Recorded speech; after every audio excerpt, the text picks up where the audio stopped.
Okay, so let's get started with the session. Okay, and what's the agenda of the session? As I said, the agenda is very simple.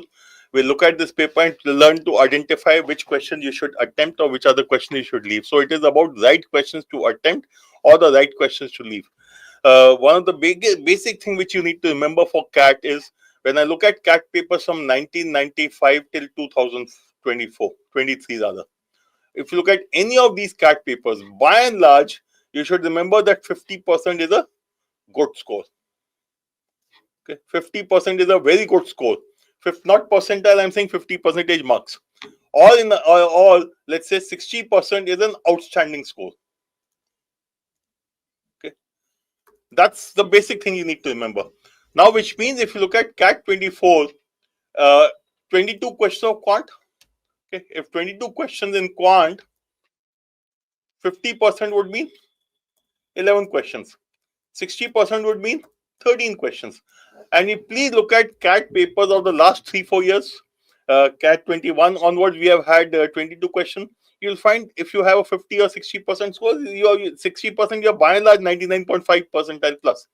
And the same thing would be true for the earlier year papers also by and large. So when I'm looking at CAT 2018, this paper had 34 questions in quant, 34 questions in quant. Okay. And what would be 50%? 17 questions. And what would be 60%? Let's say about 20 to 21 questions. So this is the range you are looking at. Now, which effectively means you can afford to leave half the questions. So any question which you find difficult, any question which you find confusing, any question that you don't understand, please leave it immediately. You don't have to worry about that. Shit, I don't know this question. No, don't worry about it. Just leave it and move on. आगे चलने की आदत डालो. The more you get stuck with difficult or confusing questions, the more difficult it is going to be for you to do well in this paper. So please remember, this paper is not saying attempt 22 out of 22 questions or 34 out of 34 in CAT 18. It was saying do about 18 questions, 17 questions, 20 questions out of 34 and you are good to go. So that's the basic understanding which I expect from all of you. Okay. So when I attempt the paper, as we discussed earlier in the earlier session for the DILR, okay, I attempt the paper in 2 or 3 rounds. Now, what are round 1 questions? Round 1 questions are the ones which I think are easy, which are easy for me, okay, which I know how to solve. Okay, I can solve without thinking. So these are questions which I know exactly what is to be done. And typically these are questions which I can do in less than 3 minutes. Okay. Okay, these are my round 1 questions. These are the questions which are the easiest ones. I want to attempt each one of those questions, whether they are the first question or the last few questions. I don't want to miss on any one of them. Now there are round 2 questions. What are round 2 questions which are called moderate level of difficulty or medium level of difficulty? Okay. Moderate level of difficulty. Okay. These are the ones which are time consuming, which means will take maybe about 3 to 5 minutes to solve. These are the questions, okay, which I need to think. I am not sure. Okay, I need to think. These are questions which I am not sure of how to solve, but have a broad idea. Okay, not sure but have an idea. Now these are the questions which are slightly more difficult, take time. So why should I do the difficult question which take time? Also, these are questions which I am not 100% sure how to go about, which means I need to think. If I have to think, I may or may not be able to get the right logic, and hence it could be a straightforward waste of time. So don't do these questions. Come back to these questions. You finish off round 1 question, these easy questions. Then if you have time, you can come to look at these questions, round 2 questions. Then what are called the round 3 questions? They are called well left. These are the questions which I know I can't solve. I don't, these are, for example, if there's a topic or a question type that I'm absolutely uncomfortable with, that's a round 3 or well left question for me. These are questions which are not to be solved. These are questions which are very difficult for me, which I don't understand. And even if I understand, they will take 5 to 7 months for me to solve. I don't want to attempt any of these questions. So for me, this is the paper. Round 1 question is the only thing I want to attempt. If I have time, then I look at round 2 questions also. Otherwise, I'm not bothered about them. So when I'm going through this paper, I'll keep telling you which is a round 1 question for me, which is a round 2 question for me, and which question I will not attempt and for what reason.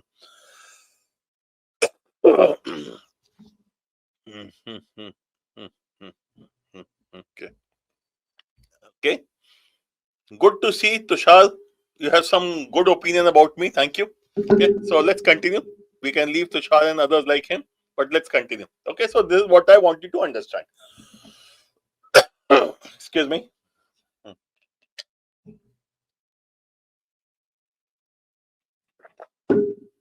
Okay. Now let's go through the paper. CAT 2018 slot 1 paper. What I'll do is I'll go through all the questions first and give my logic as to which question has to be attempted and which is not to be attempted. Okay. And after that, if we have time, I'll look at a few questions and give you some jugaad methods also to solve those questions. Okay. Okay. First question. If x plus fx plus 2 is equal to fx plus 1 for all positive integers x, and f11 is equal to 91, while f15 is 617, then what is f10 equal to?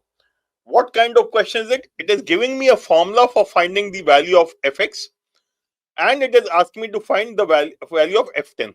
Do I have sufficient information? I know that f15 is given to me, f91, f11 is given to me. I need to find f10, sorry. And this formula tells me fx plus 2 equal to fx plus x plus 1. So if I start with f15, this will be equal to f14 plus f13. To get f14, what will I need? f13 plus f12. Similarly, for f13, I'll need f12 plus f11. And what is f13? It is same. And f11 will be f12 will be f11 plus f10.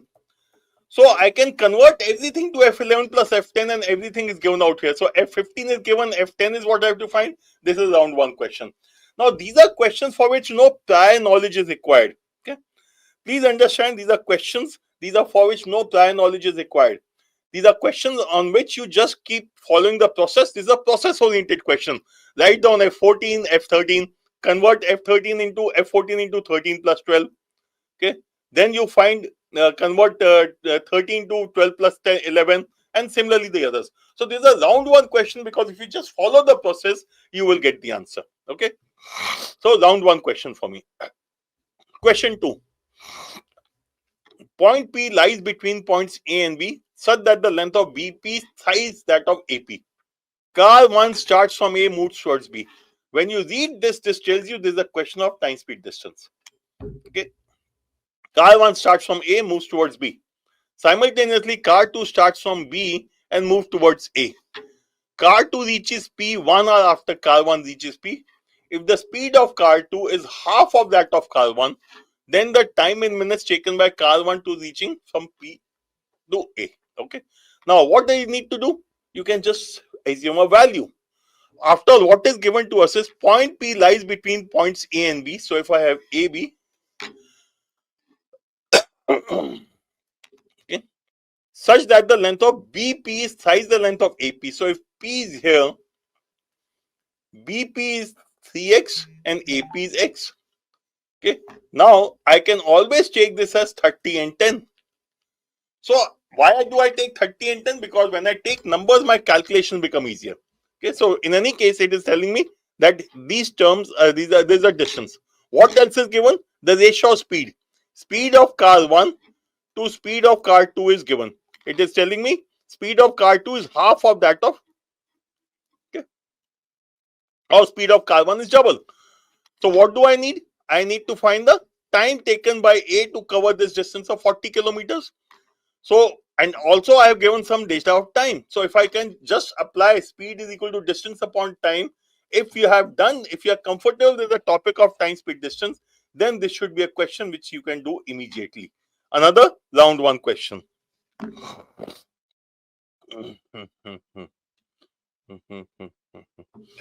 Disha, when you say quant, this was an easy paper.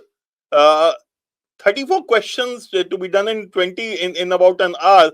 If I remember correctly, 99 percentile was something around 53 marks, but I could be wrong. I'll check it. Okay. The word parallelogram tells you it is a mensuration or geometry question. Okay. Give me a minute.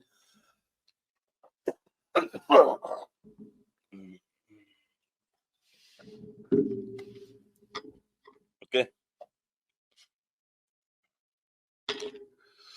Vaibhav says, sir, if I'm down to last two options, should I make a calculated guess or leave the question? My accuracy in these questions is around 70 to 80%. Tushar, Vaibhav, unless you are short of time, my suggestion would be solve it. But if you are short of time, then take a chance and move on, because your accuracy is 70 to 80%. That means 3 out of 4 times you'll get it right. So you can take a chance. Okay, back to this question. In parallelogram ABCD, an area of 72 square centimeter, the sides CD and AD have lengths of 9 and 16 respectively. Let P be a point on CD such that AP is perpendicular to CD. Then the area in square centimeters of triangle APD. Now, with regard to geometry, not my strong area, and many times I don't understand the question till I make the figure also. Okay. Okay. So all I will do is first I'll draw the figure and then decide whether it is something I want to do or not. Okay. So it is telling me ABCD. One side is 9 centimeters, another side is 16 centimeters, and this is a parallelogram. Okay. So if I draw a parallelogram,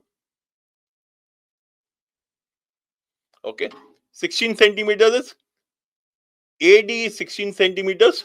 So let me say this is AD 16. This is BC. So ABCD, CD is equal to 9 centimeters. This is a figure which is given to us. Now what does it say? P be a point on CD such that AP is perpendicular to CD. So AP has to be perpendicular to CD. Okay. So if I have to draw a line which is perpendicular to CD, it will be something like this. This is 90 degrees and this point is P. Okay. So this is 16. Let me write it here. Okay. Now, what do we need to find? We need to find the area of triangle APD, this triangle which has been created. Now, this is the time when you need to take a call whether you understand what is to be done or not. Okay. To me, this will still be a question which I want to attempt. I'll tell you why. Let me just correct the figure. Okay. Okay. Yeah. Okay. Yes. Okay. Now this is the 90 degrees. So I will draw. Why do I want to attempt this question? Because when I look at this question, this is a right triangle. As far as the right triangle is concerned, a 30, 60, 90 right triangle, the ratio of sides is 1 is to root 3 is to 2. Hypotenuse will be a multiple of 2x. If the side opposite the smallest angle, which is 30-degree angle, is x or 1, the side opposite 60-degree angle will be root 3, and the side opposite the 90-degree or the hypotenuse will be twice of. So whenever in a right triangle you find this ratio is 2:1, the smallest side to the biggest side is the ratio of the 1:2, or the hypotenuse is double of one of the sides. It's a 30, 60, 90 right triangle.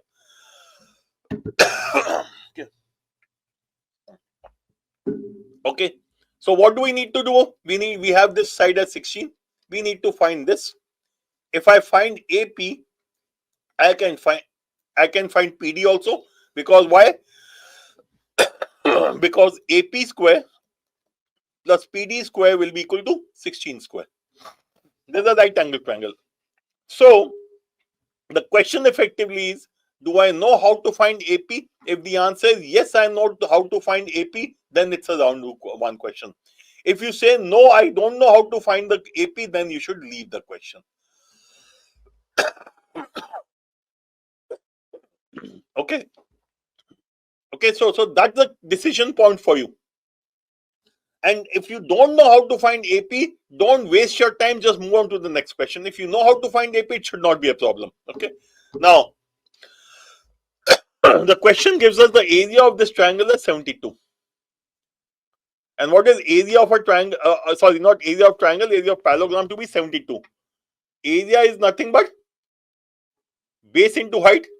It will be nothing but AB into AP. If I look at this, AB into AP into the height. So if you know this, it's a question you should do. So AB into AP is equal to 72. AB is nothing but 9, so AP should be 8. So if you have 8, this is 8, this is 16, this will be 8 root 3. Remember this particular funda. But the important thing was here to understand, do I know how to find AP? If I know how to find AP, it's a round 1 question. If I don't know how to find AP, you should leave this question and move on to the next one. Okay. Next question. Two types of tea, A and B, are mixed together and sold at 40 rupees per kg. Question of mixtures. So when you are reading the question right at the very beginning, you will be able to make out which topic or which question type it belongs to. If profits of A, profit is 10%, if A and B are mixed in the ratio of 3 and 2, and 5% if this is in the ratio of 2:3. The cost price per kg of A and B in what ratio? Okay. Round 1 question. Why? Because the weights are given, selling price is given, and the profit percentage is given, so I can find the cost price also. So if I say cost price of A is A rupees per kg and cost price of B is B rupees a kg, then what will be the cost price of 3 kgs of A and 2 kgs of B? It will be 3A plus 2B. What will this be equal to? If the selling price is 40 rupees and the profit is 10%, that will be 40 upon 1.1. All which implies that just cross multiply 3.3A plus 2.2B is equal to 40. Same thing you can do for the other one also. So if you can, the selling price is given, profit percentage is given, the ratio of quantity is given, you can always form two equations. Now what will we get? Similarly, we'll get another equation from this. Two equations in two variables, you can find the ratio of A to B. Round 1 question. This is a question which I believe should be a round 1 question for everyone. Unlike the previous question where there was an issue whether you know how to get this value of AP or not, this question there's no issue. There's a kind of question you would have prepared done in your preparation. All standard study material would have this kind of a question. Hence, this is a question which you should definitely be attempting. Okay. Okay. Next question. Actually, this is a paper. This paper, CAT 2018 slot 1 paper was my paper. And there's a question which I did by Jugaad. I'll talk about it also. Okay, a trader sells 10 liters of a mixture of paints A and B, where the amount of B in the mixture does not exceed that of A. What does that mean? If there's 10 liters of mixture A and B has to be less than equal to A, what does that mean? That means B has to be less than equal to 5 or A will be greater than equal to 5. Isn't it? Because A plus B has to be equal to 10. So B does not exceed that, or does not exceed the quantity of A. That means B will be maximum of 50% or 5 liters. Okay. Okay. The cost of paint per liter is rupees 8 more than that of paint B. If the trader sells the entire mixture for 264 with a profit of 10%, what is the highest possible cost of B in rupees per liter? Okay. Again, this is a mixtures question along with profit loss discount. If the selling price of 10 liters is rupees 264, does that not mean, and there's a profit of 10%, does that not mean that cost price will be equal to 264 upon 1.1, which is 240? Or that means my CP per liter will be equal to 24 rupees because this is 10 liters. Okay.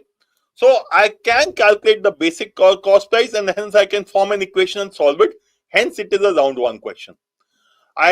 because the selling price for 10 liters is given to me, I can find selling price per liter and cost price per liter. Okay, and hence I can form an equation and solve the question. But now let me share the jugaad which I use for this question. Okay, now what does the question say? Highest possible cost of paint B is what I need to find. Okay, now this is the cost of paint B. If this is the cost of paint B, what will be the cost of paint A? There was the data given out here. Cost of A per liter is 8 more than that of paint B. That means if B is 16 rupees a liter, A should be 24 rupees a liter. If B is 20 rupees a liter, A should be 28 rupees a liter. If B is 22 rupees a liter, A should be 30, and 26 means 34 rupees a liter, right? Now, what is the average price? It is 24 rupees per liter. Now, please tell me, can the average price be 24 if the prices are 16 and 24? No. Average will be always between the two numbers. Similarly, choice 4, wrong choice. Right? These are wrong choice. Okay. What are you left with? Choice 2 and 3. Check by allegation. Shashwat, are you saying 26 is the answer or 26 is the wrong option? You have just written 26. Okay. Now what will I do? I'll check by allegation. Let me check because the question is saying highest possible cost. Between 20 and 22, higher cost is 22. So let me check. If B is 22 rupees a liter and A is 30 rupees a liter and the average price is 24 rupees a liter, what will be the ratio of quantity? It will be 30 minus 24, 6, 22 or 3:1. What does that mean? This implies quantity of B is greater than quantity of A. But that is not possible because the question says B cannot exceed that of A. Quantity of B has to be less than that of or less than equal to. That means this is wrong choice and this is the correct answer. Okay. So this was a jugaad I used without forming equation because this was a question where the choices were very convenient. But even if you don't look at the choices, you want to form an equation, perfectly fine. Look at the boundary condition, and what is the boundary condition? Boundary condition will be quantity of B should be equal to quantity of A equal to 5 liters.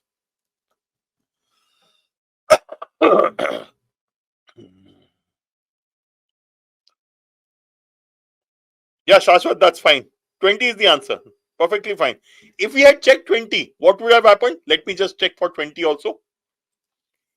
20 and 8, 28. If we check 20, what does it mean? If price of B is 20 rupees a liter, price of A is 28 rupees a liter, and the average price is 24 rupees a liter, what does that mean? Ratio is 4:4 or 1:1.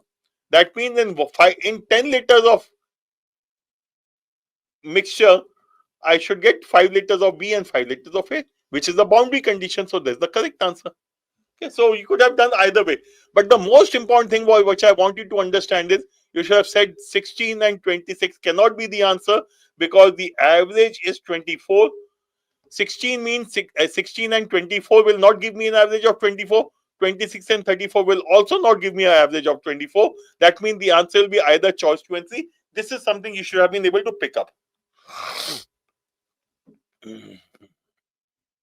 Okay.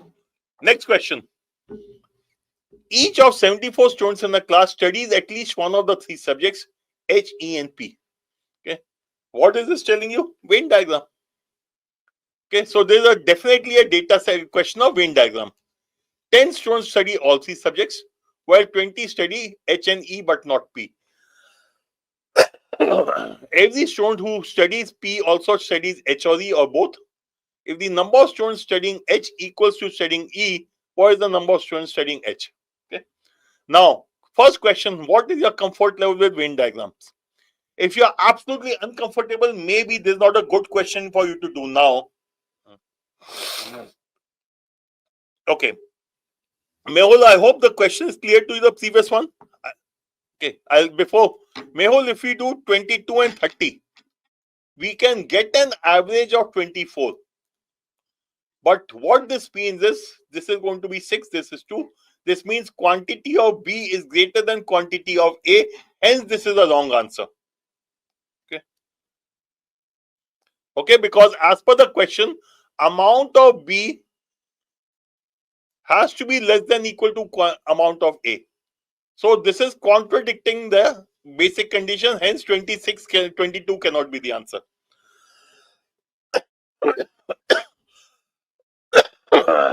Okay. Okay, back to this question. So if you tell yourself that if you are someone who's very clear that मेरे को नहीं आता है Venn diagram, फिर चिंता मत करो, आगे चल दो. But if you are somewhat comfortable with Venn diagram, then my suggestion we draw the figure and then decide whether you want to do the question or not. Okay, so let's draw the figure. Okay, you have three subjects, H, E, and P.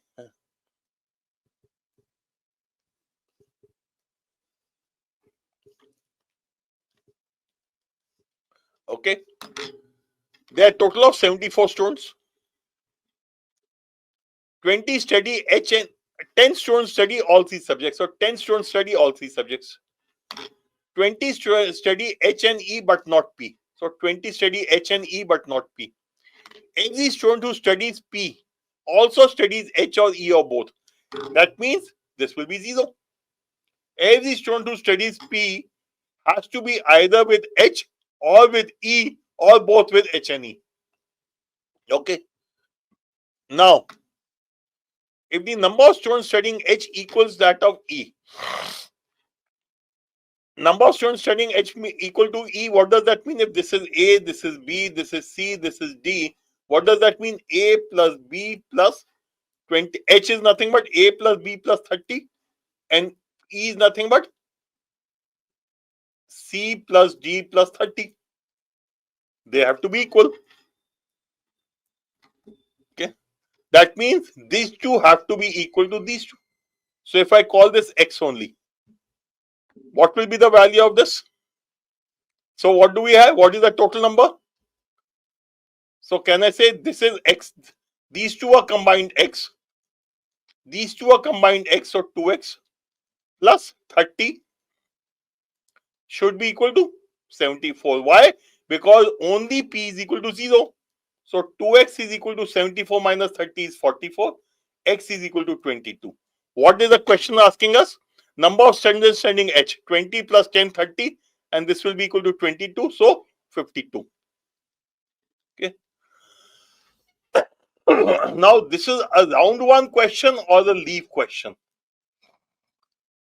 If you don't understand the topic, if you are confused when you are making the figure, leave the question and move on. Otherwise, this is a by and large a round one question. Okay. This kind of question, if you look at past papers of CAT, you'll find this multiple times. Okay. You'll find this question multiple times. Fx be minimum of 2x square and 52 minus 5x.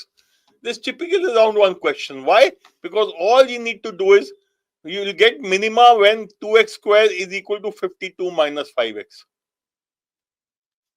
So these two have to be equal for you to get the answer.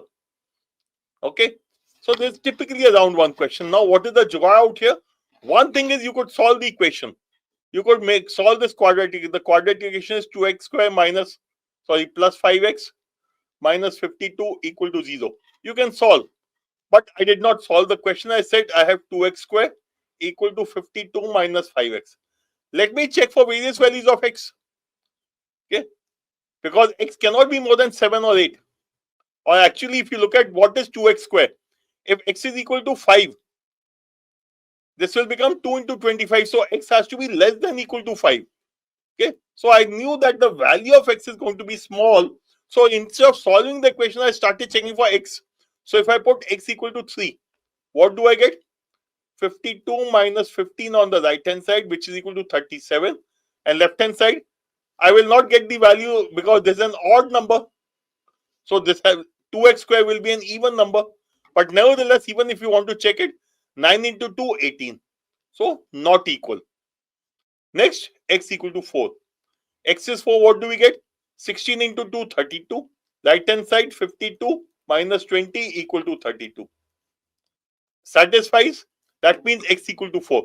What are we looking for? Maximum possible value of fx. Maximum value of fx will be either 2x square 52 minus 5x. What is 2x square? 32. So the jugaad in this question was to substitute values of x rather than solving the equation, because x had to be a very small number. Okay. Question 8. Again, round 1 or round 2 or round 3, depending upon your comfort. This is one of those questions that can be done at any stage. Okay. Now, what is important in this question is to look at the question and then understand what are the pitfalls out here, or what is that you need to look for. The question is this one. This is the equation which is given. What do we need to find? We need to find u plus 2v. We have a u minus 2v given, but here you have u and something else. So this is a kind of question, if you are comfortable algebra with transposing terms and solving them, it is a question we can do in round 1. On the contrary, if this is a kind of question which you get confused in, leave it for round 2 and come back to it later. Okay. So the trick in these questions typically to transpose this to the left hand side and to merge u square. If I take this to the left hand side, what does it become? Plus 4v into u plus v plus. This is what effectively equation. Now, one of the ground rules which I follow is I will not open the equation till I need to, but this one I will simplify. This is already a perfect square. Okay, there's already a perfect square. Okay, so let me not open it unnecessarily. Secondly, u square is positive, this is positive, so that means this can be 0 and this has to be 0, because u square will always be positive, this will always be positive. That means this also has to be equal to 0. So you could solve it from here. Alternately, what you can do, what is this? U square plus 4v square plus 4uv.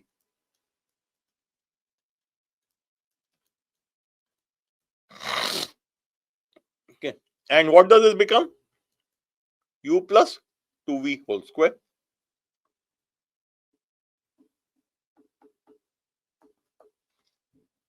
What does this mean? This term has to be 0, this term has to be 0. So u plus 2v should be equal to 0 and u minus 2v should be equal to 1 for this to be 0. Now please don't solve these equations. Hold on. What do we need to find? We need to find u plus 3v. But u plus 3v is nothing but u plus 2v plus v. And what is u plus 2v? U plus 2v is nothing but 0. So what you need to find is v. We need the value of v. Don't waste your time trying to find u. So what should you do? Subtract. What does that mean? 4v equal to minus 1 or v equal to minus 1 by 4. Correct answer, choice 1. So I've solved this question because this is a kind of question in which people waste a lot of time. But if you have come to this stage, you should tell yourself, I don't need to find u plus 2v. I need to find u plus 2v plus v, because u plus 2v is already given to me out here as 0. If u plus 2v is 0, my answer is going to be only v. And so when you're solving the equation, look for only v. Don't worry about u. Now, these are small things. If you start doing, you end up saving a lot of time, and which allows you to attempt a couple of extra questions in the paper. Okay. Logs. Round 1 question. Unless you have decided that logs is something which is beyond you. This is a round 1 question. We need to find the value of a plus b.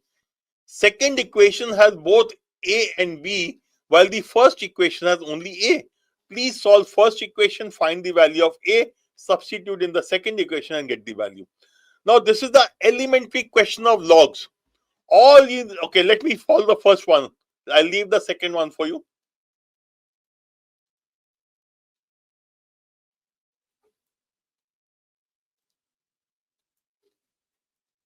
What does this mean? This will be equal to 2 cube. Okay, that means 5 plus log of a base c is equal to 2 cube or 8. That means this should be equal to 3. So what is log of a base c going to be? A is equal to log of a base c is equal to 3. So a is 3 to power 3, 27. We have found 27, put it here, solve. This is the kind of question. This is a kind of question which you should never leave. I'm assuming you have done the first 30 minutes of log as a chapter. If you have done that much, this is a question you should be able to solve. You cannot get an easier question than this in CAT as far as logs are concerned. Okay. Next question. In an examination, maximum possible score is N, while pass marks is 45% of N. A candidate obtains 36 marks but falls short of pass marks by 68%. If you are falling short of pass marks by 68%, what does that mean? You are getting 32% of pass marks. You are short of the pass marks by 68%. That means you are 32% of the pass marks. Round 1 question. Because it's a simple question of percentages. So what is 36 equal to? Pass, it is 32% of pass marks.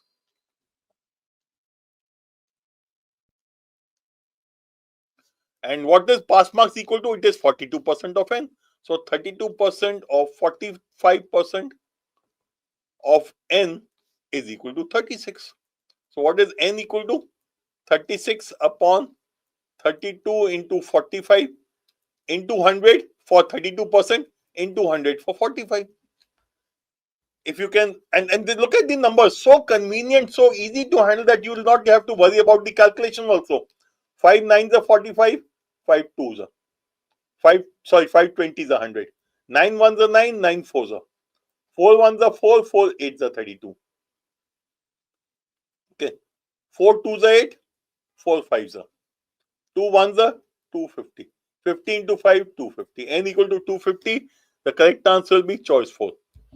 So simple question of percentages, write the equation, you'll get the answer. Okay. Absolutely right, Mehul.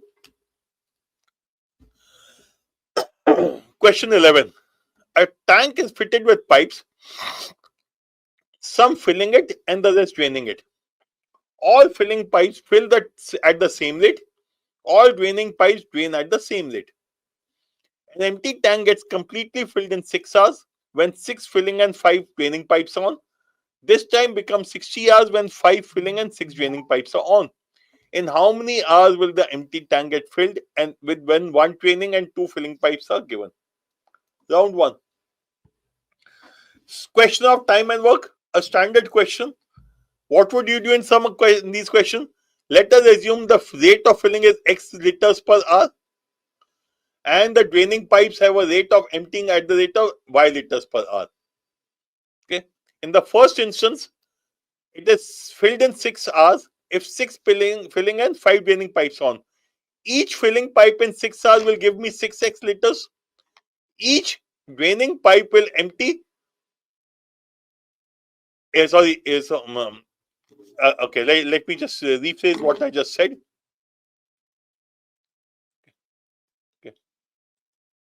Okay, 6 filling pipes will put in 6x liters per hour. 5 draining pipes will empty 5x 5y liters per hour. So the what will come into the tank in 1 hour is 6x minus 5y. And when does the tank get filled up? In 6 hours. So into 6. This is the total amount of water which will be required to fill up the tank. And what is the second condition? This becomes 60 hours when 5 filling and 6 draining pipes are on. If there are 5 filling pipes, the water which will flow in will be 5x liters per hour. If there are 6 draining pipes, water which will flow out will be 6y liters per hour. And hence the tank will get filled up only in 60 hours. This is what it says. 6 1s are 6, 6 10s are 60. 6x minus 5y is equal to 50x minus 60y. So that means if I'll get 60 to the left hand side, 55y equal to 44x. So what is x upon y? It is 55 by 44 or 5 by 4. Now what should you do? Assume x to be equal to 5 liters per hour based on this, and y equal to 4 liters per hour. And check for this. So what is the time capacity of the tank? Capacity of the tank is 6 into 6x minus 5y, where x is 5 and y is 4. In how many hours will it be filled up with 1 draining and 2 filling pipes? 1 draining pipe will means x. Sorry, 1 and 2 filling pipes means 2x, and 1 draining means y. We solve. You'll get the number of hours. Again, I'm saying this is a standard question of time and work, and this is a question which you should definitely be attempting. Now look at these. We are question number 11.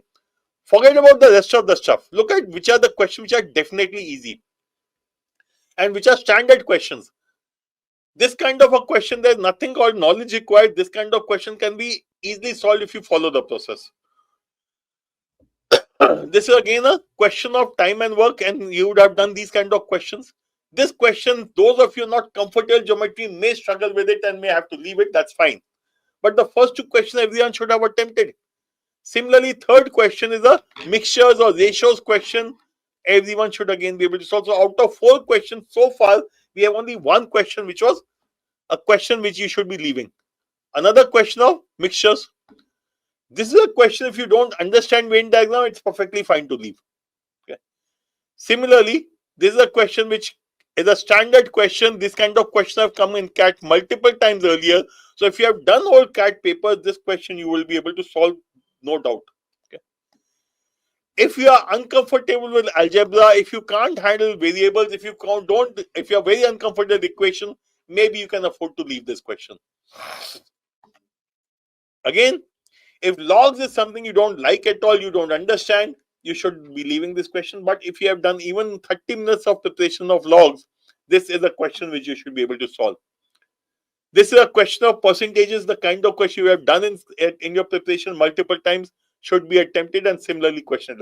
So out of the first 11 questions, if you look at it closely, there are maybe 3 odd questions which are round 2 or round 3 questions.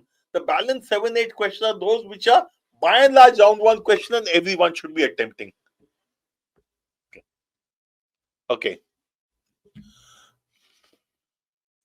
While multiplying 3 real numbers, Ashok took one number as 73 instead of 37.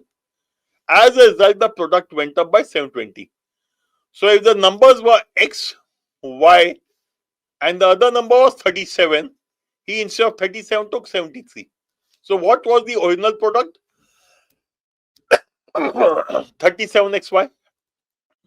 But he calculated 73xy. And the product went up by 720. Okay, this part is easy. Or 36 xy is equal to 720, or xy is equal to 20. This is a place where you will some people get confused. Okay, minimum possible value of the sum of squares of the two numbers. What do I need to find? I need to find minimum value of x square plus y square. Now, this is a stage at which some of you will get confused and leave it, but my suggestion is this is a theta.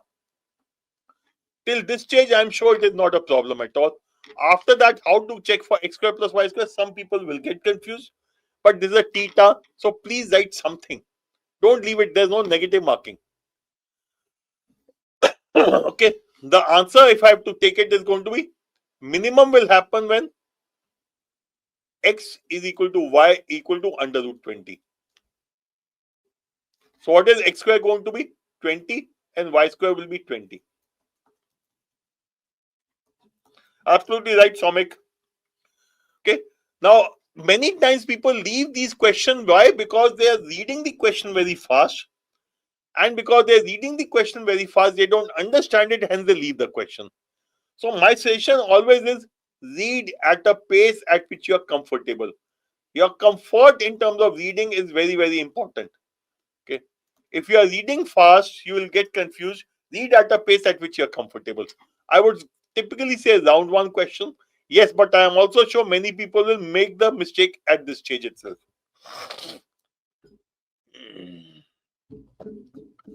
Log of 81 base 12 is equal to P, then what is this expression equal to? Now this is either a round one or a leave question. Those of you who are good in logs, you can probably look at it in round one. I will leave this question. Okay? Why? Because I think it is going to take time. I cannot use any jugaad by and large. I cannot apply any shortcut, and I think it will take me time. So for me, as far as I am concerned, I will want to leave this question. I am not interested in the question. Even if I look at the choices are nothing great. Choices are something which are telling me I need to solve. Yes, this is nothing but 2. This is nothing but 3. But these two choices are very, very vague.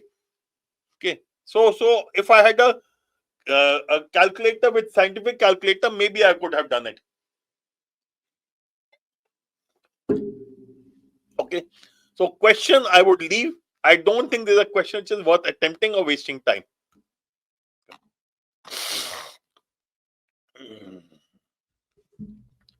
Next question.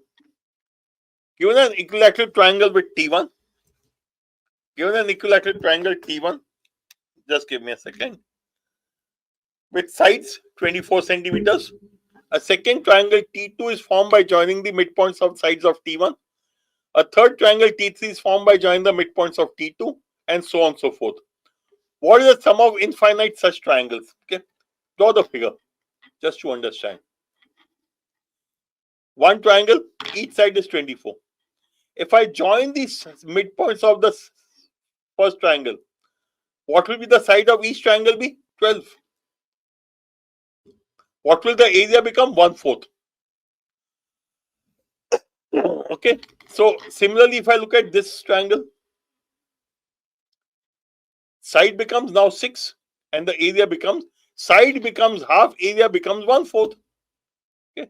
So what is this? Is this not a geometric progression? It's a round one question. Why it's a geometric progression? What is the area of the first triangle? Area of an equilateral triangle is √3/4 into side square. The first triangle has an area of √3/4 into 24 square. So if I say this is equal to let's say x, what will be the area of the second triangle? Second triangle will be x/4. If the side has become half, the area will become 1/4.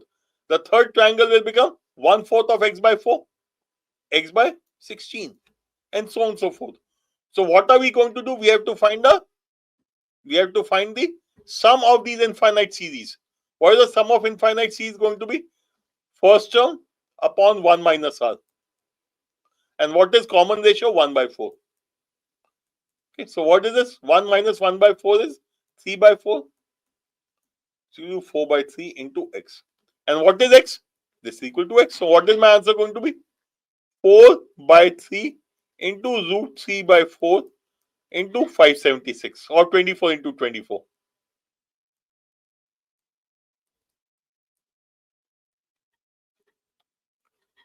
3 8 z 24, which is 192√3. As I said, round one question. Now, when will this? When is it that you should be leaving this question? Now, some of you will not be able to understand that this is a geometric progression. So, if you don't understand that this is a geometric progression, then you should probably be leaving the question. If you don't know how to calculate what is the area of an equilateral triangle, so if you don't know you can't identify the geometric progression, maybe you should leave the question. Okay. If you don't know what is the area of an equilateral triangle, you should leave the question. So if you don't have knowledge out here, you should leave the question. Otherwise, this is a round one question. 15th. John borrowed 2,10,000 from a bank at a rate of interest of 10% per annum, compounded annually. The loan was repaid in 2 installments. Again, ask yourself, do you know what are installments? Have you done question like this earlier? Do you know how to find installment? If yes, it's a round one question. If no, please leave and move on. Okay. The loan is paid in two equal installments, the first one after 1 year and the second one after another year.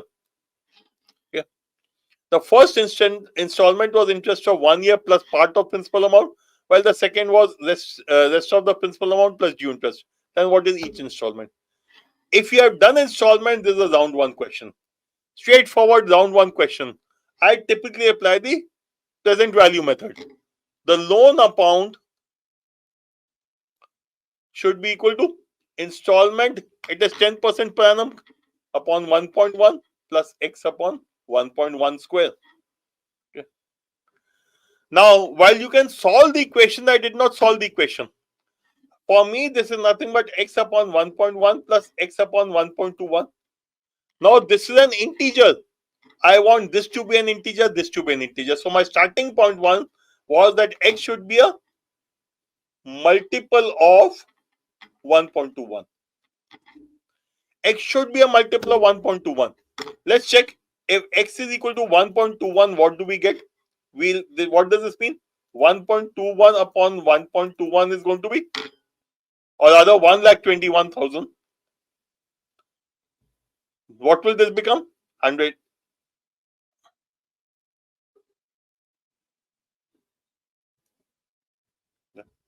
110,000.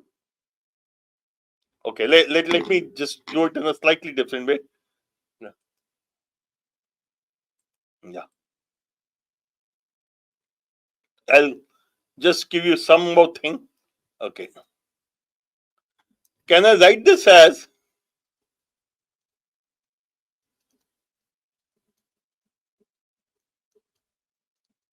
yes?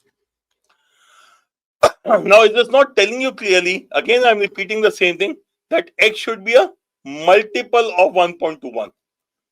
Why am I saying that? Because this is left hand side is an integer. So right hand side, these two also are likely to be integers only. So if x is equal to 1.21 or 1,21,000, what does this become? 1,21,000 upon 1.1 plus 1,21,000 upon 1.21. What does this become? This is 110,000 plus 100,000. This becomes equal to 2,10,000, satisfies. That means x is going to be equal to 1,21,000. The trick here was to understand that x has to be a multiple of 1.21. So 1,21,000 is what you should be starting off with. Absolutely right, Sovik and Ryan. Okay. Question 16. A wholesaler bought walnuts and peanuts. The price of walnut per kg being thrice that of peanut per kg. So walnut is 3 times the price of peanut per kg. Okay. He then sold 8 kg peanuts at a profit of 10% and 16 kg walnuts at a profit of 20% to a shopkeeper. However, the shopkeeper lost 5 kg of walnut and 3 kg of peanuts in transit. He then mixed the remaining nuts and sold the mixture at 166 rupees a kg, thereby making an overall profit of 25%. At what price in rupees per kg did the wholesaler buy walnuts? Okay. So what will you say? Round 1, round 2, round 3, and what can you do about this question? As far as I'm concerned, I will say leave. Leave, not to attempt. This is a well left for me. Why? Now look at the question. Bought walnuts at peanuts, but the quantity is not given. The price of walnut being 3 times that of peanuts per kg. So the ratio of price is given, nothing else. Out of whatever quantity has been purchased of walnut and peanut, 8 kg is sold at 10% and 16 kg walnut at profit of 20%. Shopkeeper lost 5 kg of this and 3 kg of this. So there are too many complications out here. What this is telling me, that is the question which is likely to have high calculations. However, okay, and hence I decide to leave the question. However, there's something in the question and the choices which should help you eliminate two choices. Look at this line. Price of walnut being thrice of peanut per kg. If peanut is X rupees a kg, then walnut would be 3x rupees a kg. What does that mean? That means my answer cannot be 86 or 98. These are not multiples of 3. These two are multiples of 3. My answer will be either 84 or 96. Which of the two will be the answer? I don't know. But I can eliminate choice. So now what will I say? I will say maybe there's a question I can consider in round 2 if I have time. But I should still be aware that the calculation will be high and maybe it is still something you need to be cautious about. Okay. So I did not do this question in the paper for the simple reason, as I said, high in terms of calculation, very little data given. I will waste a lot of time in calculation, so I would not want to attempt this question. Okay. Next question. Time speed distance train T. The moment you see train T leaves the station, obviously it has to be time speed and distance. Train T leaves station X for station Y at 3 p.m. Train is traveling at 3/4 of the speed of T, leaves Y for X at 4 p.m. The two trains pass each other at Z, where the distance between X and Z is 3/5 of between X and Y. How many hours does the train T take for its journey from X to Y? Typically, I will draw the figure to understand करना है कि नहीं. Okay, so we have X and Y. Train T leaves station X for Y at 3 p.m. Train is traveling at 4, so speed of train T, if I say as 4x kilometers per hour, then train, so this is speed. Train S, okay, leaves at 4 p.m. and the speed will be 3x kilometers per hour. They pass each other at station Z. Okay, they pass each other at station Z, where the distance between X and Z, this is the distance between X and Z, is 3/5 the distance between Y and Z. What does this mean? If this distance is 5x, or let's say 5k, this should be 3k, and this should be hence 2k. Or what stops you from saying this distance is 30 kilometers and this distance is 20 kilometers? I will solve these two. Okay. Now it's a question which is doable. To reach station Z, I can also assume the speeds to be not 4x and 3x, but 4 and 3. So my jugaad as far as this question is concerned is take this as 30 kilometers and take this as 20 kilometers. It is satisfying the condition. Then the ratio of speeds is 4:3. So I've taken the speed of train T as 4 kilometers per hour and train S as 3 kilometers per hour. Okay. So the idea being that we end up doing the question with numbers rather than variables. Okay. Okay. So now you can calculate how much time this train takes to come here and this train takes to come here. If you don't want to do 4 and 3a, then you can still continue with 4x and 3x, not a major issue. Okay, round 1 question. If you are uncomfortable, then round 2, but there's a question which you should definitely be attempting.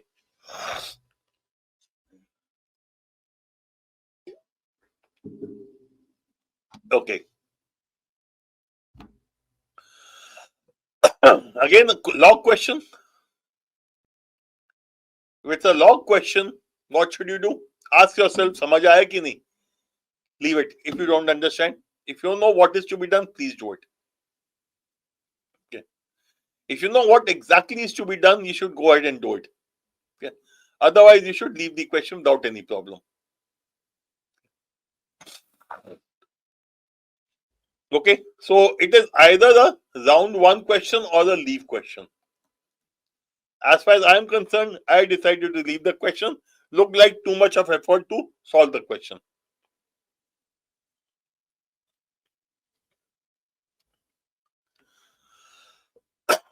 Among 200 students, 105 likes pizza, 134 like burger. Number of students who like only burger can possibly be. Venn diagram. Round 1 question. Elementary question of Venn diagram. Please do it.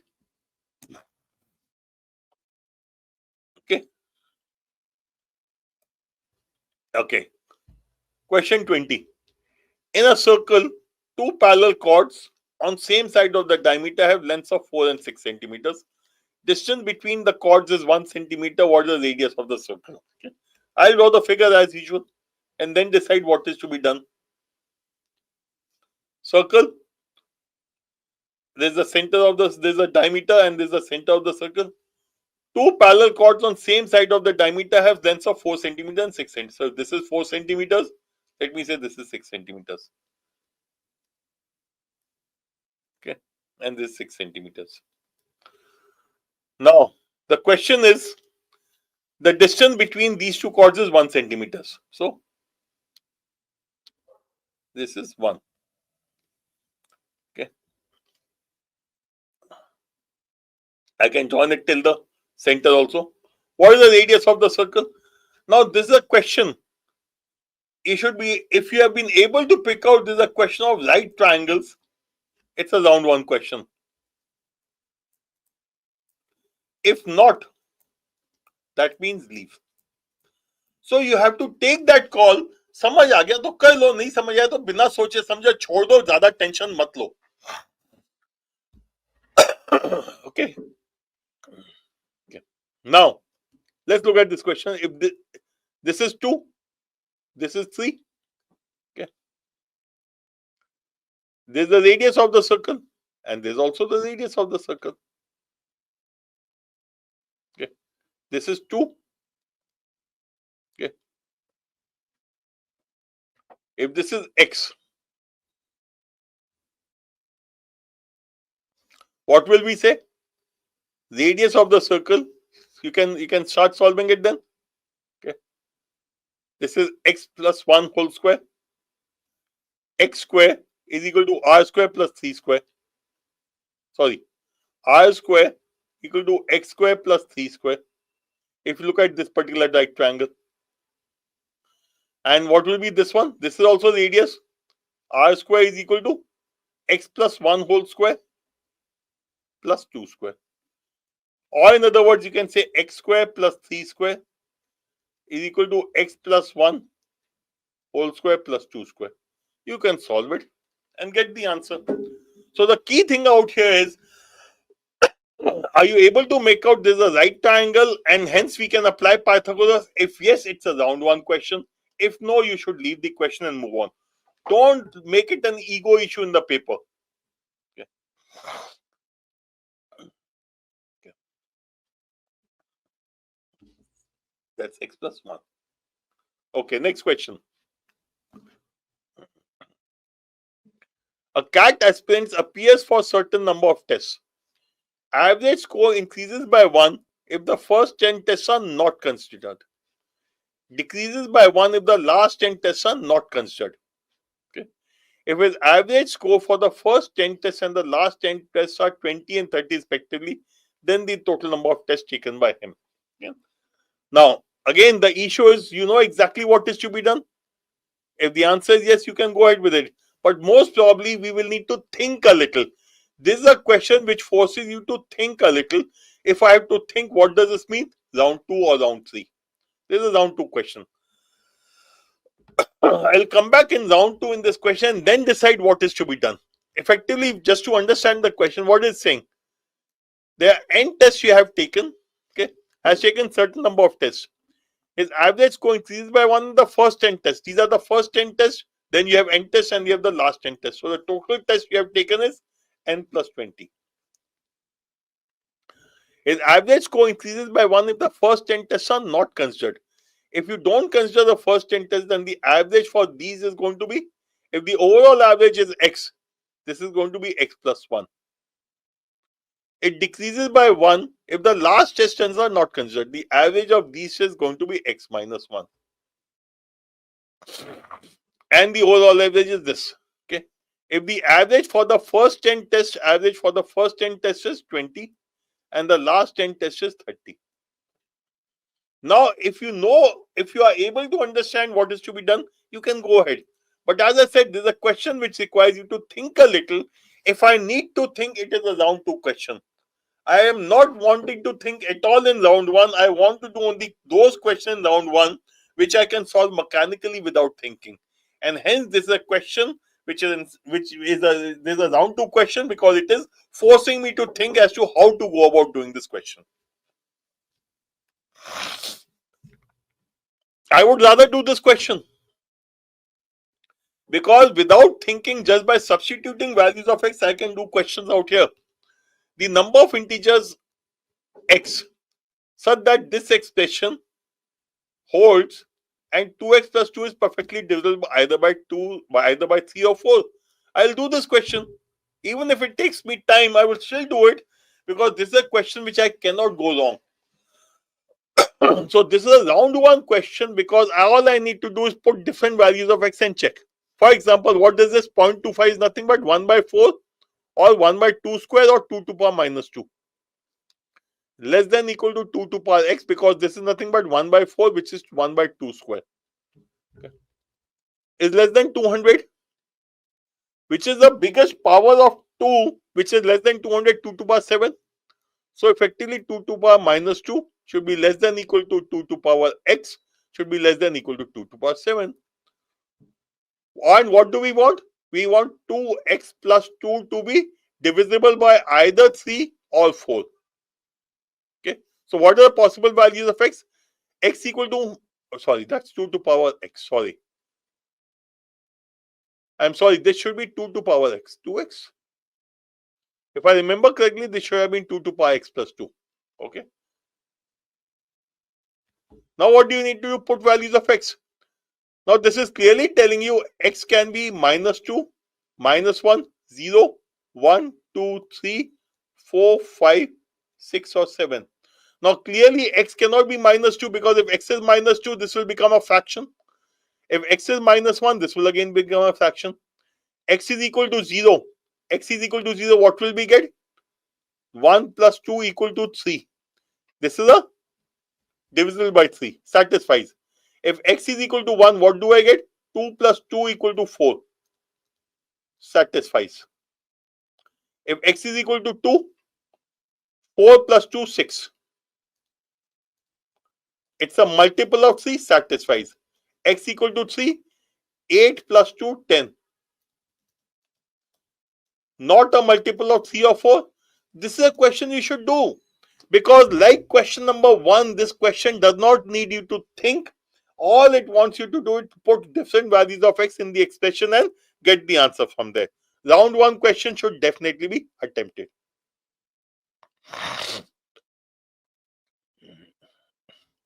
How many numbers with 2 or more digits can be formed with these digits, so that every such number, each digit is used, and okay, and at most once is used at most once, and the dates appear in ascending order. Now ask yourself, are you comfortable with permutation combination? Have you done this kind of a question earlier? If the answer to both is yes, please do it in round 1. If the answer to both, yes, I'm comfortable, I've done this kind of question, this is a round 1 question. But if you say, I have not done this kind of question, but I think I can solve, I need to think a bit, I'll get it, then it's round 2 question. If you say, samajh hi nahi aaya, then leave. So this is a question, depending on the individual, can be a round 1 or a round 2 or a round or leave question. If you don't understand permutation combination, you're uncomfortable, just leave it and move on. If you are by and large okay, you need to think a little to get to the answer, then it's a round 2 question. If you have done this kind of question earlier, then it's a round 1 question. So please remember, the same question can be round 1 for one person, round 2 for another person, not to be attempted for someone else also. So you need to look at yourself and say, yaar mere liye kya hai ye? Okay? Apni औकात में रह के काम करो is the ground rule that I follow. Let ABCD be a rectangle inscribed in a circle of radius 13 centimeters. Okay. Which of the following pairs can represent in centimeters the possible length breadth of ABCD? Circle बनाते हैं. Okay. Inscribed in a circle of radius 13 centimeters. Okay. And we are inscribing a rectangle.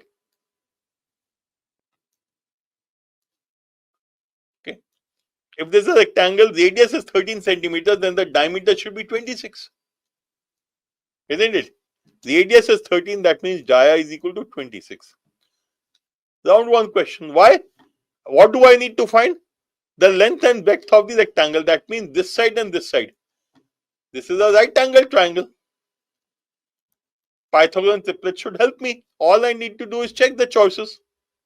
Okay. So if this is 26, what should be this and what should be this? Length and breadth of the. So just substitute and check out which one gives you. After all, if this is x and this is y, what does it telling me? X square plus y square is equal to 26 square. Okay. Let's check the choices. 24 square. 24 square plus 12 square will be how much? 24 square is, even if you don't know that part, you can use the calculator, but 24 square is how much? 476 plus 12 square 144. This will end up in 0, while 26 square will have a unit digit of 6. 26 square is 676. Wrong choice. What about second choice? 24 and 10. 24 square plus 10 square will be equal to 24 square is 476. Sorry, 576. 24 square is 570. अरे गलत लिखा था. 576.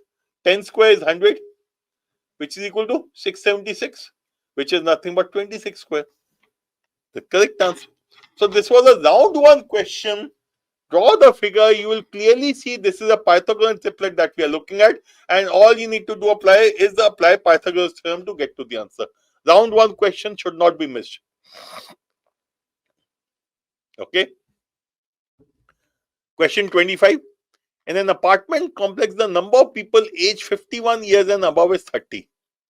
And there are at most 39 people whose ages are below 51. Age 51 and above is equal to 30. And age less than 51 is at most 30, is less than equal to 39 people. Okay. Average age of all people in the complex is 38. Average age is 38. What is the largest possible average age of the people whose age is below 51 years? Leave. I'll come back to it later. यार कभी फुर्सत होगी सोचेंगे ना. It is at best a round two question. Again, when I read the question, I think I will need to think as to how to go about it. It is not the question जिसको पढ़ के पता चल गया exactly क्या करना है. In this question, I could straight away say yes, मेरे को Pythagoras triplet लगाना है.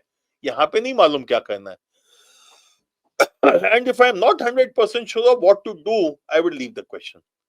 If I have time in round two, I'll come back and look at it, because averages by and large I am able to handle. So that makes it at best a round two question, but this is not the question I will want to attempt initially in the paper. I'll be happy leaving this question. Cone. Okay. A right circular cone of height 12 feet stands on the base of a base which has a diameter of 8 feet. Tip of the cone is cut off with a plane which is parallel to the base and 9 feet from the base.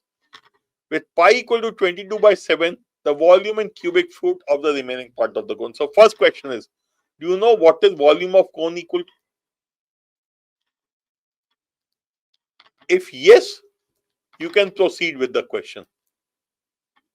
If no, leave the question. That's the basic rule that you need to follow, nothing beyond it. Okay. After all, I will proceed with the question only if I know how to calculate the volume. If I don't know how to calculate the value, why will I even bother about this question? Okay. So be clear about this aspect, that the knowledge of volume of the cone is required. By the way, what is volume of the cone equal to? 1 by 3 pi r square h. Okay. So if you don't know this, you can then proceed and solve the question. If no, you should leave the question. The second part in the question, maybe you know this formula. Let's look at what is the second part. So this is a cone. It has a diameter of 8 feet. That means radius of 4 feet each and height of 12 feet. Okay. The tip of the cone is cut off with a plane which is parallel to the base and 9 feet from the base. So this is 3 feet. And this is 12 feet. Okay. So obviously that means this is going to be 9 feet. What is the volume of the remaining part of the cone? Okay. So if you know how to find the volume and you know how to find the height of the diameter of this one, of this top one, you can solve it. The other thing, okay, let me just tell you what did I do in this question. For me, look at this particular cone. This has a height of 12 feet. And this chotu cone has a height of 3 feet. So what is the ratio of the height of the small cone to height of the big cone? And nothing but 3 by 12 or 1 by 4. So what does that mean? Volume of the small cone to volume of the big cone will be equal to 1 by 4 cube, 1 by 64. If the heights are in the ratio of 1:4, the volumes will be the ratio of 1:4 cube. Again, geometrically, you could say that these two are similar triangles, and hence all dimensions will be in the same ratio. Okay. So, what is the volume of the remaining part of the cone? So, if this entire cone has a volume of 64, this chotu cone is 1. What is the volume of this portion? 63. So, my answer should be 63 by 64 into volume of the big cone. 1 by 3 into pi. What is the radius? Radius is diameter is 8, radius will be 4. So into 4 square. And what is the height? Into 12. Okay. So 321. 4 into 4, 16. 16 4s are 24. 4 1s are 4. 4 3s are 12. So 21. Pi is nothing but 22 by 7 into 3. 22 into 9. 180 plus 18, 198. So the jugaad I used here was that volume of this remaining part of the cone will be nothing but 63 by 64 times the total cone. Okay.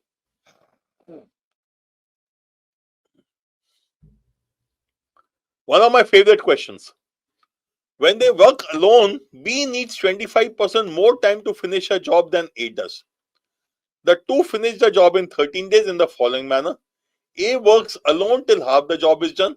Then A and B work together for 4 days. Finally, B works alone to complete the remaining 5% of the job. In how many days can B alone complete the job? Round 1 question. A typical question of time and work. Okay, but look at the question carefully. B needs 25% more time than A does. If A does the work in X days,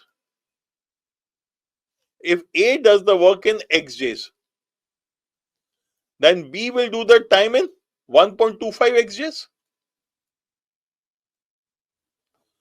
Or if A does the work in 4x days, then B will do it in 5x days. What does that mean? B will finish the job. Answer should be a multiple of 5. Because it is 5x. If A does the work in 4x days, B will do it in 5x days. Look at the choices. Not possible, not possible, not possible. This should be the answer. Couple of other things. What is this? This is 4x. Why is this being given? Because instead of B, if you calculate for A, you should get an answer. Another hint. B works alone to complete the remaining 5% of the job. What is 5%? 1 by 20. So if B can finish the work in 20 days, in 1 day he will do 1 by 20 or 5% of the work. That is what it is saying. Round 1 straight away. Round 1 भी नहीं है, ये तो है सवाल पढ़ते हुए answer निकल जाता है. So if you are careful about such things, you will be able to do it fast. Otherwise, otherwise you will form the equation and solve it. But whichever way you look at this, is round 1 question should definitely be attempted.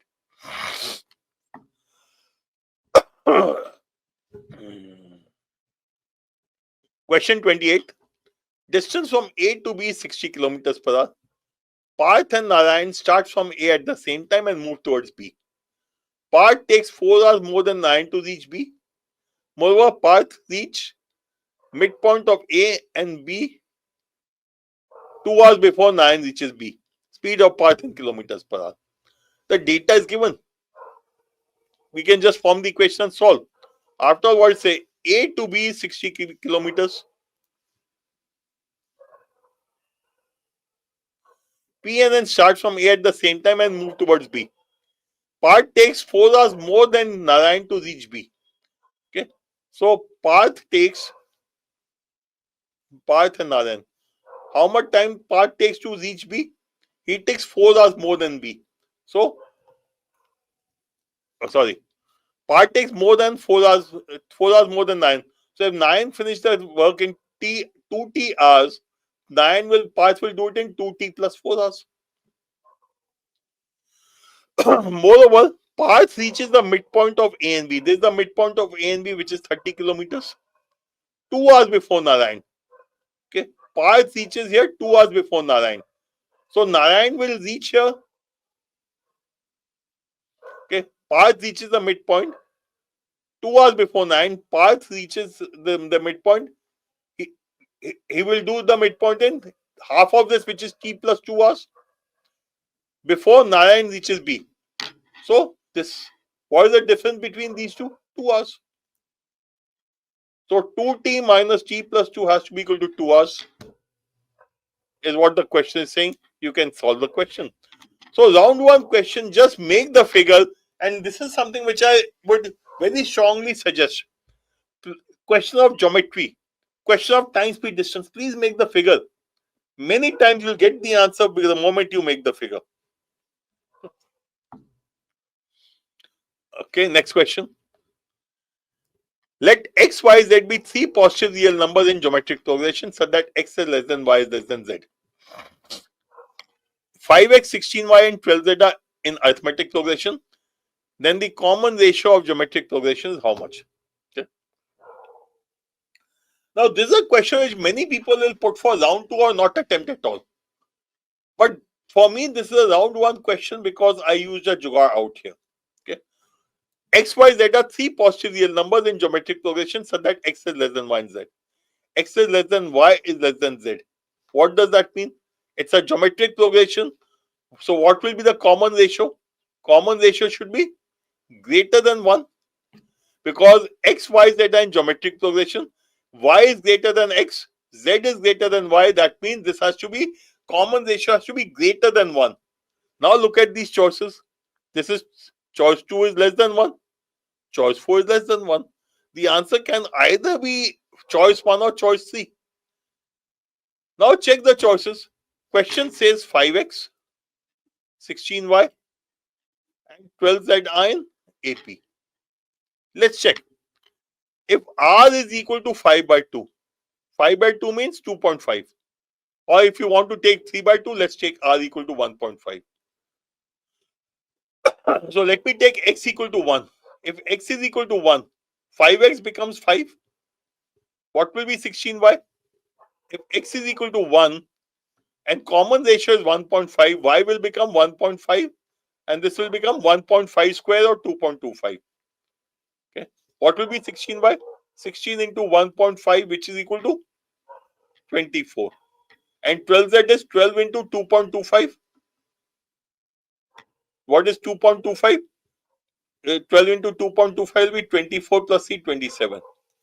So 5x is 5, 16y is 24, 12z is 27. This is not an AP. If this is not an AP, that means R equal to 3 by 2 is a wrong choice. This should be the correct answer. So the jugaad helped me save time in this question. But there's a question, if you look at the choices carefully, apply the simple jugaad of taking x equal to 1 and telling yourself that the common ratio has to be greater than 1 because x is less than y and y is less than z. So you should be straight away able to eliminate two choices, check one of the remaining choice and get the answer. Supposing we would have taken r equal to 2.5. Let me check. Let me just for the sake of it do the other one also. If r is equal to 2.5, which is this choice. So if I take x equal to 1, y will become 2.5, z will become 2.5 square, which is 6.25. Now what is 5x? 5. 16y and 12z? 16 into 2.5. 16 into 2, 32. 32 plus 8, 40. Okay.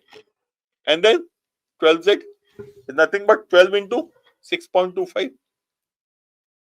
12 6 is 72 plus 12 into 0.3, 75. Common difference 35. 35.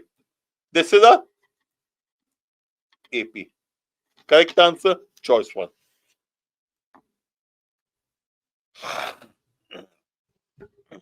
And a circle with center O and radius 1 centimeters. Arc AB makes a 60-degree angle at O. Let R be the region bound by radii OA, OB and arc AB.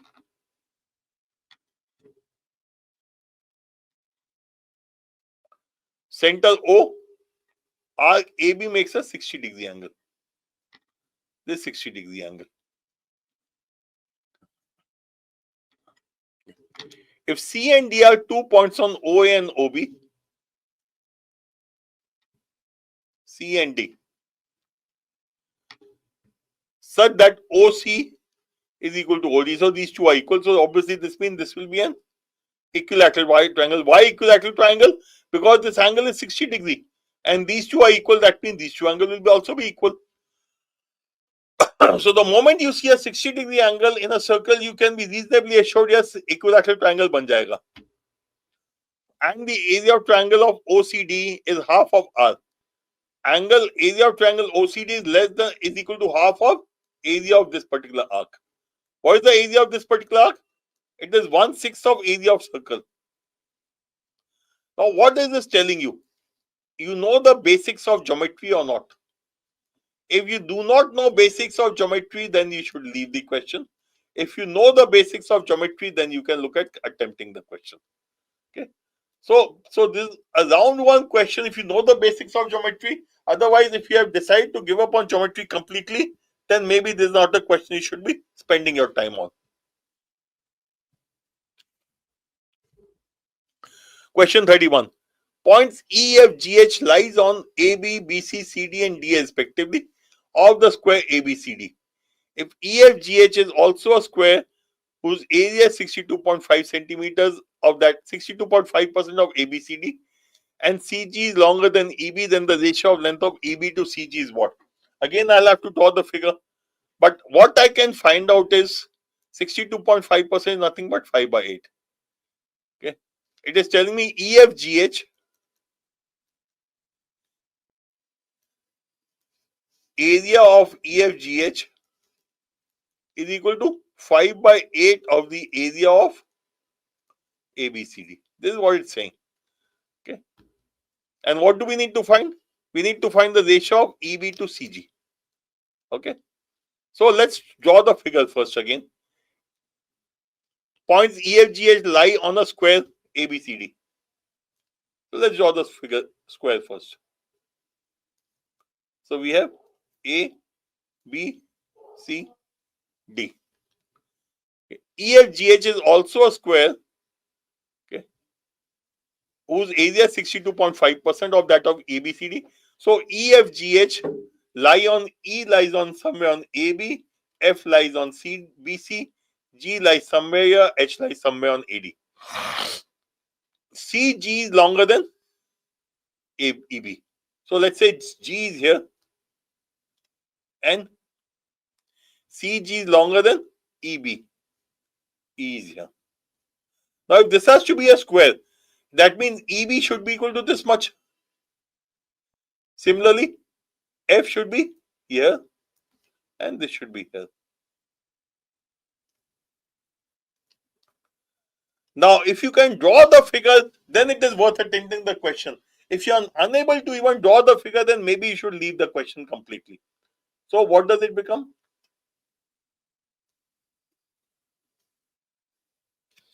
So, EFGH is square. What is the length of EB to CG? Check choices. There's a round one question. If you can draw the figure, And if you can draw the figure, then the jugaad to use is to check choices other than solve. Let's check choices 1 and 3. EB to CG. This is E. 1 to CG agar 3 hota, that means this is 3. So what does this mean? Choice 1 EB to CG is 1 is to 3. So I can say the length of the square is 3 plus 1, 4. And the area of the square will be equal to 4 square, which is 16. Right? Okay.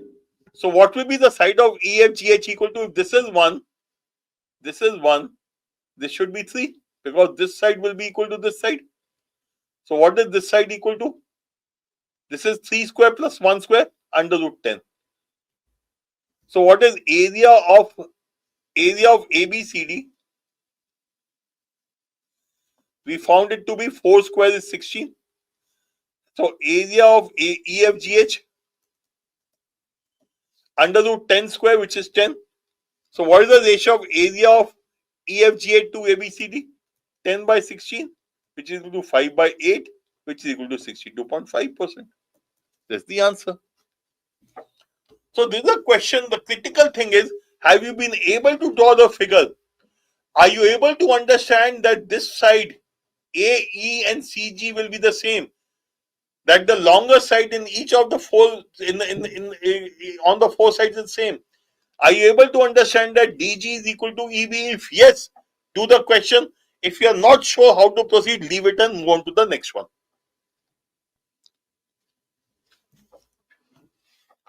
Question 32. Raju and Lalita originally had marbles in the ratio of 4:9. Then Lalita gave some of her marbles to Raju. As a result, the ratio of number of marbles with Raju to Lalita became 5:6. What fraction of our original marbles were given by Lalita to Raju? Round 1 question, standard question of ratios. Let the number of marbles with Raju be equal to 4x and Lalita be equal to 9x. Lalita gave some of her marbles to Raju. So Lalita gave how many? Let's say k marbles to Raju. So how many marbles will Raju have? It will have 4x minus k. And Lalita will have 9x. Sorry, 4x plus k, 9x plus minus k. What is this equal to? 5 by 6. Okay. It becomes equal to 5 by 6. You can solve the question after this. So, what fraction of our original marbles were given? So, what is k going to be equal to? If you cross multiply 24x plus 6k equal to 45x minus 5k. So, 6k minus 5k on the left hand side will become k is equal to 45 minus 24, 21x.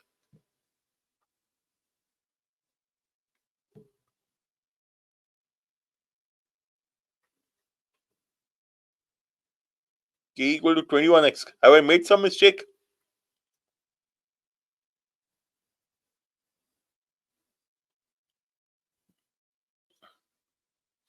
Ratio of number of marbles with Raju, that of Lalita became 5 by 9.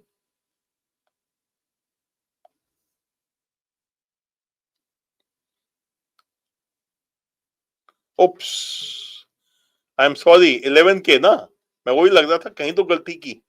So k is equal to 21 by 11x. So what fraction of our original marbles has Lalita given to Raju? Answer should be k upon 9x.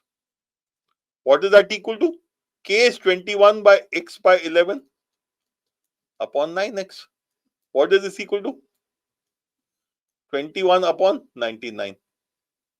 3 sevens are 21. 3 33s are. So answer should be 7 by 33. Round 1 question, simple question, just follow the process. Every CAT paper, about 1/3 of the question are such, you can straight away follow the process and you will get the answer. And this is one such question. Humans and robots can perform job at different efficiencies. 15 humans plus 5 robots, 15 humans plus 5 robots take 30 days to finish a job. Whereas 5 humans plus 15 robots will do the job in Take 60 days to finish. In how many days will 15 humans do the job? Round one. Okay. Round one. After all, what are we getting between these two? 15 humans. Each human does H units of work per day. Each robot does R units of work per day. So what is the amount of work? 15 into 30 into 15 H plus 5R should be equal to 60 into 5H plus 15R. Simple way of doing the question. 15H plus 5R equal to 10H plus 30R. So this cancels, this becomes 5H and this becomes 25R. So H upon R is equal to 25 by 5 or 5 by 1. So if a man does 5 units of work, robot will do 1 unit of work. So you can find the amount of work and you can solve the question. Okay. So the amount of work will be 15H plus 5R into 30. So the amount of work is 30 into 15. H is nothing but 5 plus 5R. R is nothing but 1. This is the total amount of work. And how many people are working? 15H. 15 into. In how many days will humans working? 15 humans working. 15 into 5. So 15 ones are 15, 15 twos are 30. So 75 plus 5, 80, 80 into 2, 160. So 160 by 5, it should be 32. Okay. Again, I'm trying to highlight the fact that every paper has standard process oriented question. There's one of those questions. And if you do only the standard process oriented question, you are assured of at least a 90 percentile, if not a 95 percentile. Last question. Yeah. Round 1, round 2, completely your choice or leave. There's a question where possibly many of you will be leaving this question. And rightly so. Because if you don't know the starting point, it is no fun doing the question at all. Okay.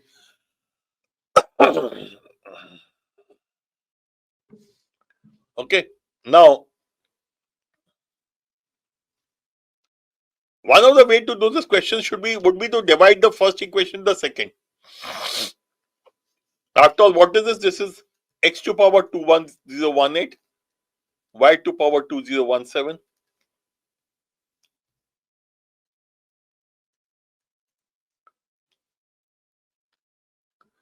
Is equal to numerator is 1 by 2.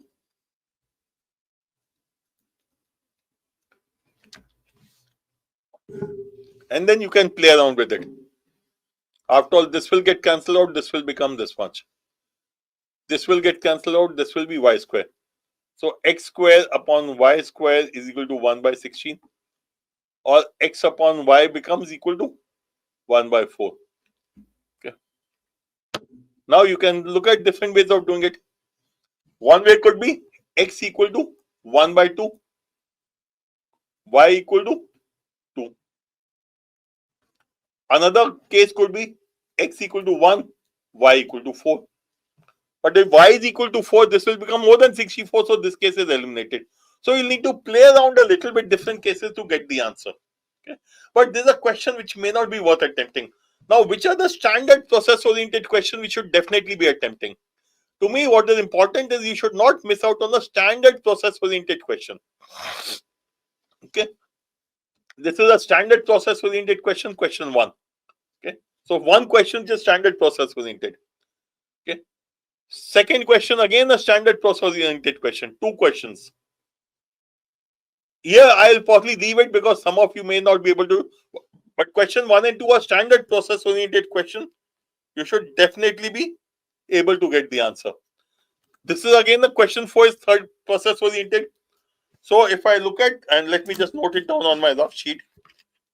So question 1, question 2, question 4, all 3 are process-oriented standard questions. Question 5 is something which requires a little bit of thinking, so I'm not looking at this as a standard process-oriented question.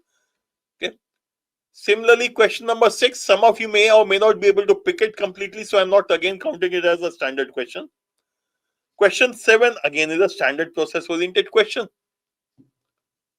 Question 8 again is a process oriented question, but I'm not counting it so because many students are uncomfortable with these kind of questions, so I'm saying let me not worry too much about it. Question 9 is a standard process oriented question. The reason I'm saying this, there's elementary logs. If you have done a session of logs in the first 30 minutes, you should be able to handle it. It is not the question which requires extensive knowledge of the basic knowledge of logs will give you the answer. Okay. Similarly, question number 10, straightforward question of percentages, standard process to be adopted. Question 11, in your preparation for times when work, you would again have done the such questions, and these are this question and one of that question 31, 33, I think. Both of them are similar. Question 11 and that human and robot question are the same. These are standard process oriented questions. Okay, this question, some people will get confused, so I'm not counting it as a standard process oriented question. Neither am I looking at 13 or 14. Because the reason, while 14 I think is a standard question, I'm still not counting it because I know many people get confused with the common ratios, etc., or geometric progression. But this, to my mind, by and large, is a standard process oriented question, though I am not looking at it. Okay. Question 15, if you have done the basics of installment, you should be able to solve it again. Process. Question 16, in any case, should be left. 17, again, you can, okay, some people will probably get confused or whatever, and I can leave it also. Question 18, leave. Question 19, standard process oriented question of logs of, Venn diagrams, round 1. Okay, 20th, I'm not counting because I know many people get confused as to how to go about it. 21, leave. 22 is a standard process oriented question. Okay. 23, leave. 24, if you have done basics of Pythagoras theorem, again, just follow the process, draw the figure, you will straight away be able to see that this has to be a right angle triangle. If it has to be a right angle triangle, you can apply Pythagoras triplets, check the choices. 25, leave. 26, again, is an issue for many students.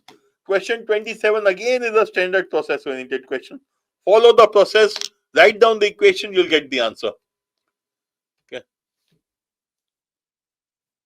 28, follow the process of the conditions.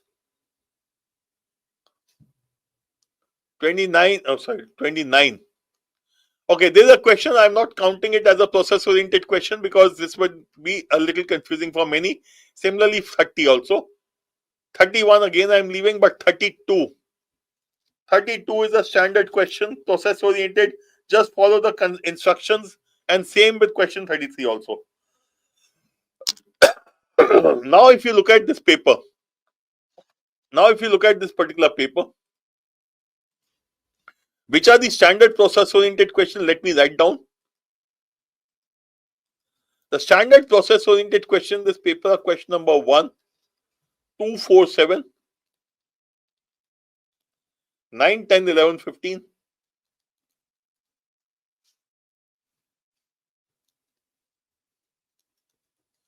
9, 10, 11, 15, 19, 22, 24, 27, 28, 32, 33.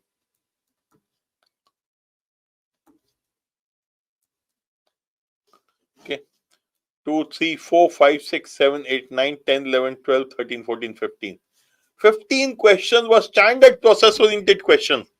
Out of 34, almost half the paper was standard process oriented question, and this is what is important.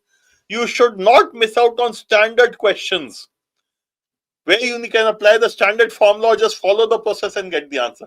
Because if you can do these standard questions, even if out of 15 you have done, let's say, 10 to 11 questions, you would be more than 90 percentile. Okay, so it is important that you be able to pick out and do these questions correctly in the paper. Okay, great. Okay, so that's it from my side. And just a reminder, Check out OpenCat if you have not done so already. Please go there. You have lots of free material available for you to help you prepare, including previous year papers, Jugaad solutions, etc., etc.